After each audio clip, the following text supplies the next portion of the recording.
નમસ્કાર dB live ન્યૂઝમાં આપનું સ્વાગત છે। ઘોઘંબા મુખ્ય બજારની અંદર રાજગઢ પોલીસ સ્ટેશનથી લઈ અને દૂધ ડેરી જૂના બસ સ્ટેન્ડ સુધીમાં સ્પીડ બ્રેકરો આરએનબી વિભાગ દ્વારા મૂકવામાં આવ્યા છે, જેના કારણે ક્યાંક વાહન ચાલકોમાં ખુશીના બદલે ક્યાંક અસંતોષ પણ જોવા મળી રહ્યો છે। આમ તો સ્પીડ બ્રેકરો એ વાહન ચાલકો માટે અને અકસ્માતોને ટાળવા માટે ખૂબ જ આવશ્યક છે, જરૂરી છે અને લોકોની માંગણીના કારણે જ સ્પીડ બ્રેકરો મૂકવામાં આવ્યા છે, જે તંત્રનું એક સારું પગલું કહેવાય। પરંતુ આપણે જોઈ રહ્યા છીએ કે સ્પીડ બ્રેકરો જે મૂકવામાં આવ્યા છે એ ડબલમાં મૂકવામાં આવ્યા છે।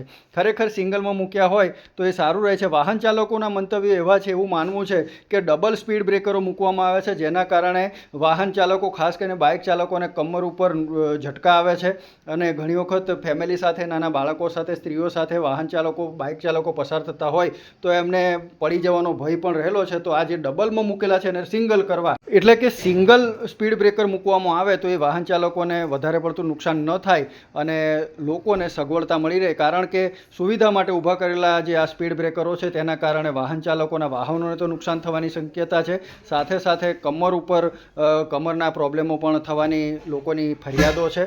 તો તંત્ર દ્વારા લાગતા વળગતા વિભાગ દ્વારા આ સ્પીડ બ્રેકરો જે ડબલની સંખ્યામાં મૂકવામાં આવેલા છે અને ખૂબ જ નજીકના અંતરે મૂકેલા છે તેના અંગે ઘટતું કરવામાં આવ્યું તેવી લોક માંગ ઉઠી છે। નમસ્કાર। ગુરુભાઈ, તમામ જનતાને મારે જણાવવાનું કે મારી જે રજૂઆત છે કે આજે લગભગ દૂધ ડેરી પોલીસ સ્ટેશન સુધી વચ્ચે જે બમ 50 ફૂટને અંતરે મૂક્યા છે એ લેડીઝ બેઠે તો પડી જાય તકલીફ થાય, મણકામાં તકલીફ થાય એવી તકલીફ છે, નાના બાળકો બેઠે પડી જાય એવી તકલીફ છે અને ખાસ કરીને બાઇકવાળાને ખૂબ તકલીફ પડે છે, જેના કારણે અકસ્માત થાય છે। પાછળ બેઠેલ વ્યક્તિ જમ્પના કારણે ઝાટકા વાગવાથી પડી જાય અને પાછળથી વ્હીકલ આવતું હોય તો મોટી દુર્ઘટના થાય એમ છે। તમારી સાથે આવું કશું બન્યું છે? હાજી, મારી સાથે પણ બન્યું છે। મારી બાઇકને પણ નુકસાન છે, મારા પગમાં પણ સામાન્ય ઇન્જર્ડ થયો છું।